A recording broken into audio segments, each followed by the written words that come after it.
Здравствуйте, мои дорогие друзья, представители знака зодиака Рак. Таро прогноз. Перемены.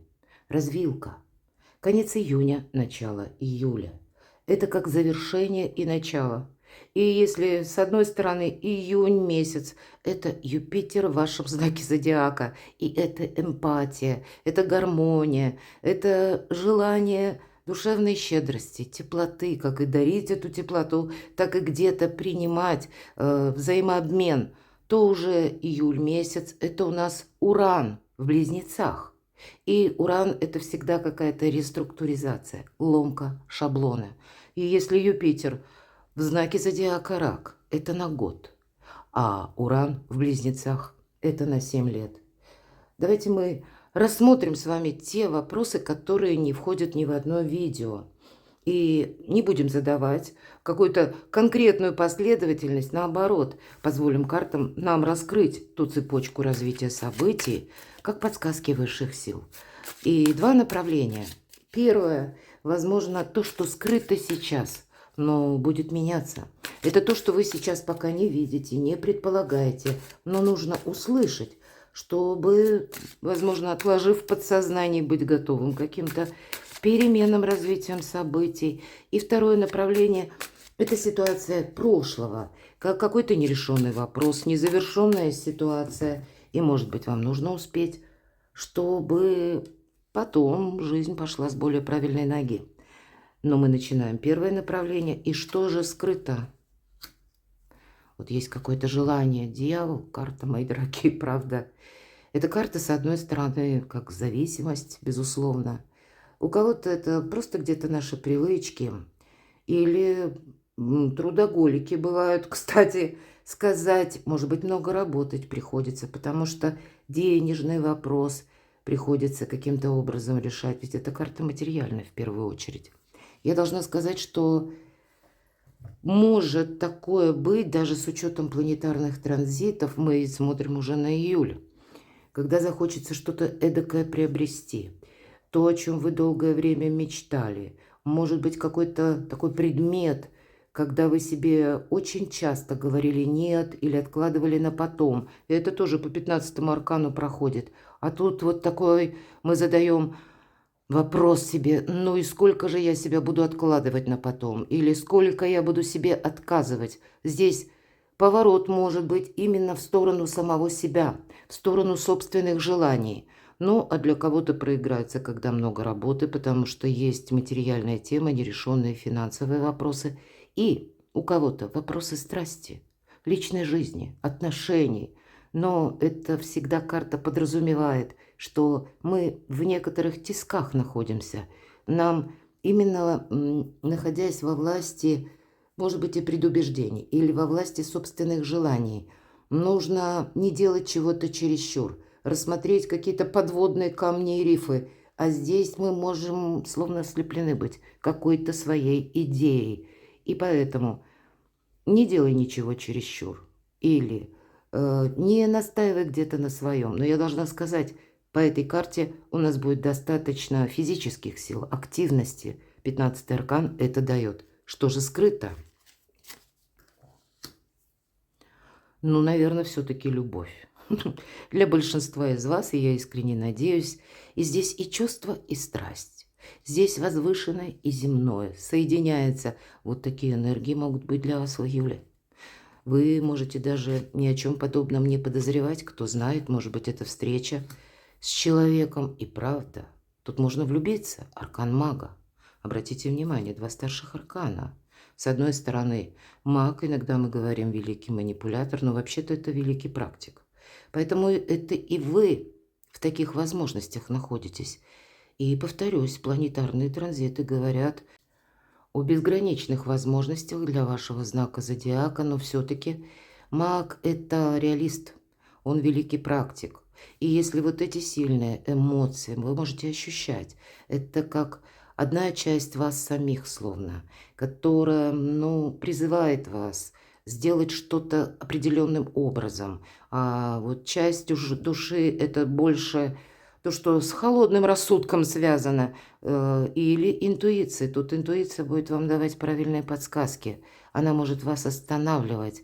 Может быть, это то, что скрыто. Вот такие две противоположные энергии вы можете в себе чувствовать. И быть добрее к самому себе это точно стоит. Может быть, где-то предугадать, что не все люди могут транслировать, э, точнее, транслировать они могут, но вот то, что они хотят вам показать или продемонстрировать, не всегда будет основано на том, что мы можем этому доверять. Все-таки великий манипулятор по аркану мага идет. Но и для вас это время открывает тоже такие возможности выйти из какой-то сложной ситуации, выйти из зависимого положения, выйти из зависимых отношений. Это у нас словно глаза могут открыться. Для вас нет ничего невозможного на июль. Очень сильная энергия. Что скрыто? Луна. Так бы сказал, что по Луне всегда говорю, будьте аккуратны, избегайте толпы. Мы здесь, если, кстати, все же должна сказать, по 15-му аркану можем что-то пропустить, словно какую-то оплошность совершить. Потому что мы не видим по Луне, ведь это как сумерки, потемки или что-то в тумане. Да, карта говорит, выглянет солнце и все встанет на свои места. Поэтому может быть даже любая ситуация у кого-то в личных отношениях. Может быть какая-то материальная или материальный вопрос, денежный вопрос. Тема, если это сложная тема, я здесь вижу выход. Пусть не сразу, но, видимо, шаг за шагом все-таки вы увидите эту реальность или какую-то для себя возможность. Почему? У вас свои взаимоотношения с Луной, но все-таки какая-то неторопливость вам будет явно помогать. Потому что по Луне и интуиция-то вам тут тоже будет правильные подсказки давать. Будьте внимательны. Но учесть тот момент, что как будут дальше развиваться события, все же мы люди, и на 100% предугадать мы не можем, поэтому себя беречь определенно стоит. Но со знаком плюс это может проиграться, знаете, для кого-то из вас как решение вопроса по личному союзу. Пусть это касается семьи или тех людей, которые в паре. Здесь, как и вопросы ваших взаимоотношений, которые вам, возможно, придется улаживать в высоких даже инстанциях. Или создавать какие-то соглашения. Может быть, пересматривать даже договоры, контракты, брачные контракты. И так, чтобы это устраивало обе стороны. Но и с другой стороны, физическая все-таки близость. Она играет очень большую роль для вас, мои дорогие. Это июль месяц. И, может быть, вы ни о чем подобном не задумываетесь. Но по аркану Луна идет тепло домашнего очага.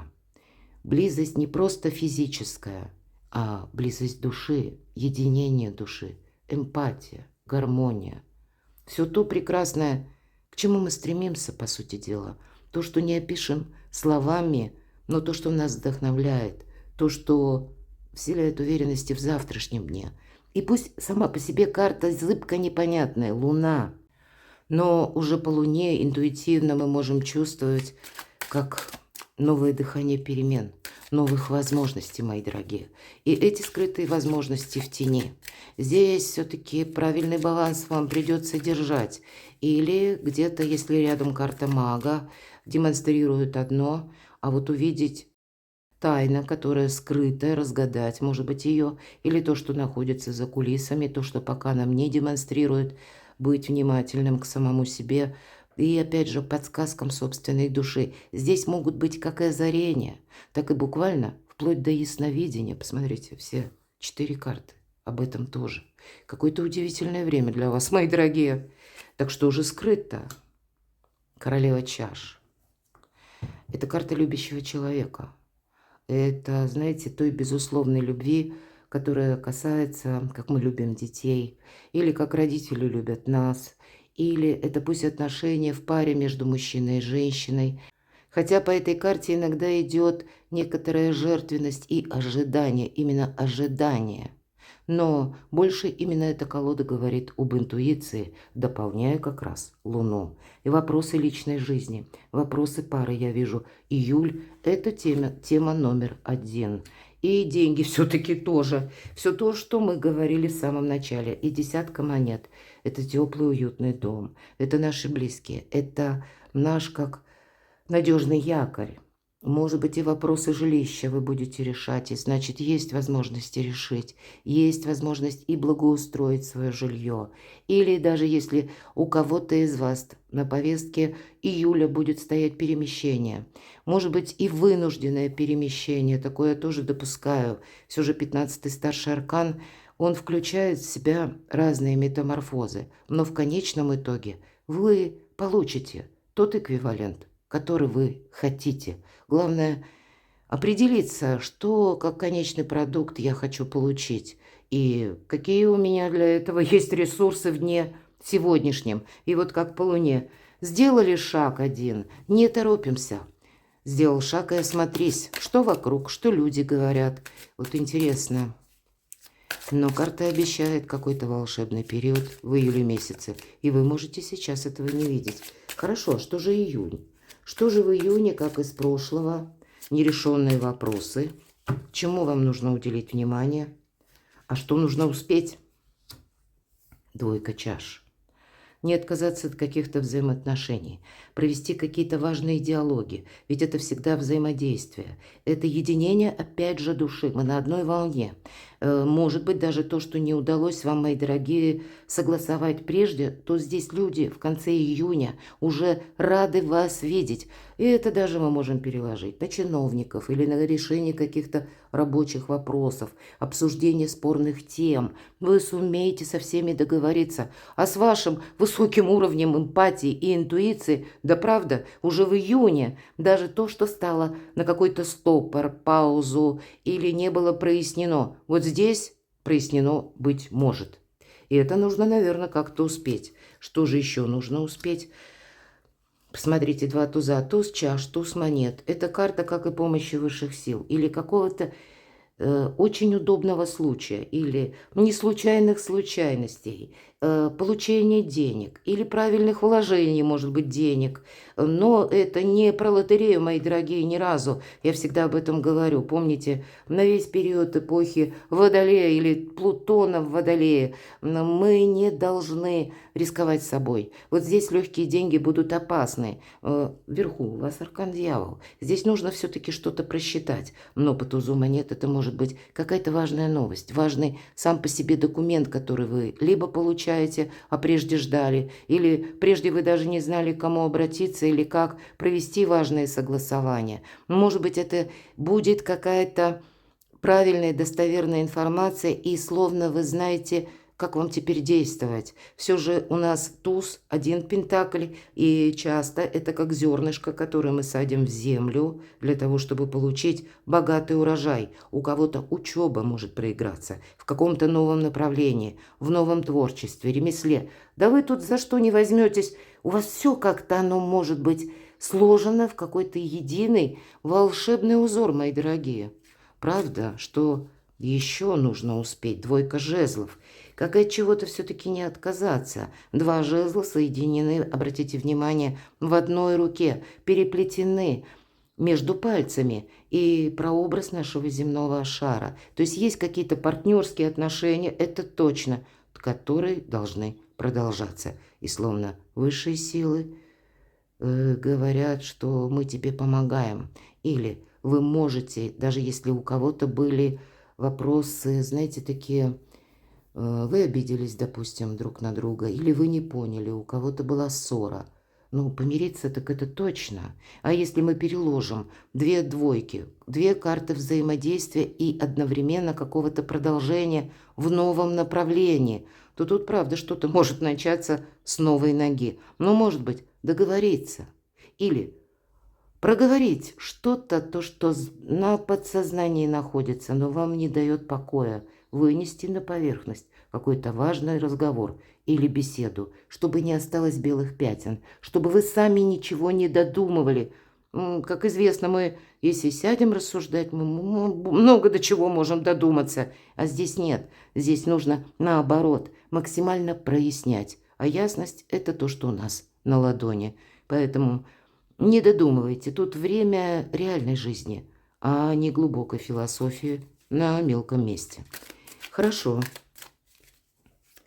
Так вот, если мы говорим о той же правильной ноге или о каком-то правильном продолжении, пусть это будут продолжены какие-то взаимоотношения или прежние контакты, контракты, вложения, может быть, средств самого себя в какой-то новый ресурс. Это вы что-то изучаете, инвестиции, может быть, даже в себя, да? Что-то тут должно быть продолжено, это точно. Так вот, давайте мы с вами узнаем, чему стоит уделить внимание именно из прошлого. Но опять же карта говорит, шестерка чаш, есть те взаимоотношения, есть те люди, которым вы можете доверять. Очень часто наши близкие проигрываются, родные. Может быть, у кого-то и встречи подобные, я такое допускаю. Или возврат человека. Или, может быть, человек не уходил никуда из вашей жизни, но на время словно выпал из зоны вашего внимания. И теперь о себе он даст знать. Может быть, прежде было какое-то молчание или была какая-то затянувшаяся пауза. Здесь карта будет говорить еще и о ностальгии. Где-то мы хотим возобновить сами что-то, не упустить сами. И тогда карта, ведь это карта, которая освобождена, по сути, от материализма. Вот если первая карта мы говорим, да? Да, мы еще с ним столкнемся в июле. Но нам говорят о тех взаимоотношениях, которые, вот, наверное, знаете, как в детстве. Когда мы свободны от меркантилизма в нашей дружбе, мы принимаем людей такими, какие они есть, и сами мы более на таком искреннем уровне готовы к общению. Мы сами добрее как и к себе, так и к окружающим. Нам кажется, что жизнь, она еще перед нами где-то прячет много возможностей. И это более такое гуманное отношение как и к самому себе, так и к миру, так и к нашим близким. Но это все вам помогает, и одновременно все же есть люди, как минимум один человек, с которым следует продолжать контакты. А если что-то встало на паузу, или вот как мутно непонятно, словно в сумерках, сквозь туман, то нужно прояснить, что же еще. Видимо, от вашей активности тоже будет зависеть многое. Почему? Потому что по четверке чаш мы словно находимся в апатии. Может быть, что-то и не нравится, может быть, кто-то из вас заработался. Вот я такое тоже могу предположить. Или когда мы не верим, и все же карты нам говорят о том, что ты должен смотреть в каком-то новом направлении. Для себя самого в первую очередь, не для кого-то. Нам показан человек, который не смотрит даже в сторону того кубка, который полный. Он смотрит в никуда, а тем не менее волшебный цвет, как будто специально даже лучи свои бросает, чтобы человек обратил внимание. Но пока человек не повернет голову, он ничего не увидит. Почему эта карта очень красноречиво говорит о том, что то, о чем ты думаешь, просто уже не имеет никакого значения. Тебе в другую сторону. Может быть, это своеобразный такой подведение итога в конце июня, что я буду продолжать. Или кого я хочу видеть рядом с собой. Ну, а что послужило причиной вот этой апатии или каких-то диссонансов в моей жизни, в моей душе, и что я хочу точно свести к нулю. Но, видимо, вот эта пауза, она должна быть прекращена, и пока вы на это не решитесь сами, вряд ли тут вот такие волшебные перемены будут происходить. Вот это точно. Вот эта колода, мои дорогие, карта «Исток».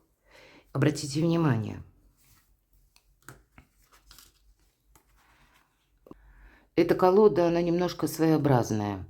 Вот этой карты «Исток» – это как тот аркан, который выше старших арканов. Это как начал. Это как вот какой-то своеобразный взрыв. А я бы сказала, здесь расположена лимниската, то, что бывает часто над головой мага, но в самой карте лимнискаты нет. Так вот это начало. Пусть это будет где-то хаос перед началом творения. Это то, что до нулевого аркана. А вы как будто минуете вот этот нулевой аркан шут за очень короткий период. И карта нам дает совет. Она говорит о прощении. Простить себя за собственные ошибки. простить и принять себя таковым, какие вы есть. Не корить себя, не загонять себя вот как между этих двух кубов и не ограничивать собственное пространство. Это карта свободы. Карта предупреждает, что впереди много событий будет, которые тебя могут, может быть, даже где-то шокировать. С другой стороны, у тебя будет много и восторга, у тебя будет приток жизненной энергии, сил. Тут действительно что-то будет меняться в твоей жизни кардинальным образом. И для тебя будет очень важно не застрять в каком-то шаблоне, а суметь быстро перестраиваться. По этой карте нас призывают рассматривать сразу альтернативные варианты, быть более гибче, быть более мудрее к тому, что происходит вокруг. Ведь любой старший аркан говорит о том, что какая-то общая ситуация, она может напоминать вихрь, безусловно, если мы говорим хаос перед началом творения. Поэтому эту карту можно расценивать как карту совет. Давайте я достану еще одну карту совет. Как это вам? Вот эту развилку между прошлым и будущим. Сохраняй то, что есть смысл сохранять. Потому что для тебя это будет надежным оплотом или надежным местом, как то, что тебе будет помогать в дне, когда будут тысячи неопределенностей. Но в то же время не рискуй где-то собой, просчитывай. Ведь эта карта по 4 монет, это, с одной стороны, карта жадина, поэтому в чем-то вам нужно быть более прижимистым, может быть, более внимательным к тратам. И мы берем момент перехода между июнем и июлем. Но мы точно так же эту карту можем переложить и на сохранение каких-то взаимоотношений, на сохранение каких-то контактов. И даже если вы, к примеру, собираетесь менять работу, вот с учетом вот этих двух карт, не должно быть чего-то такого, что вы уходите в никуда. Здесь себя все-таки важно и не разрушить, не поддаться какому-то импульсу на этой развилке между июнем и июлем, потому что вы можете столкнуться. Смотрите, вот это как будто завершение июня, а начало с 15-го аркана. И пока вы дойдете до первого мага, тут нужно как-то правильно самим собой разобраться. Очень сильные энергии могут присутствовать в вашей жизни. Но ваша врожденная мудрость, ваша врожденная эмпатия вам поможет сохранить то, что должно быть сохранено, и разобраться, может быть, с рядом вопросов, которые вас некоторым образом ставят в тупик. Или когда просто-напросто нужно выйти вот из этой 4 чаш. И опять же, в целях самосохранения мы, оглянувшись вокруг, вдруг прозреваем, где же мы находимся. А на самом деле это только полоска света нам говорит о том, что пора увидеть совершенно другое направление, увидеть для себя новые горизонты. Перекладывайте на себя, мои дорогие любимые представители знака зодиака Рак. Вот таким был наш прогноз, неоднозначный и неожиданный. Я благодарю за вашу поддержку, за ваши добрые комментарии. Подписывайтесь на мой канал и будьте счастливы, будьте любимы всегда.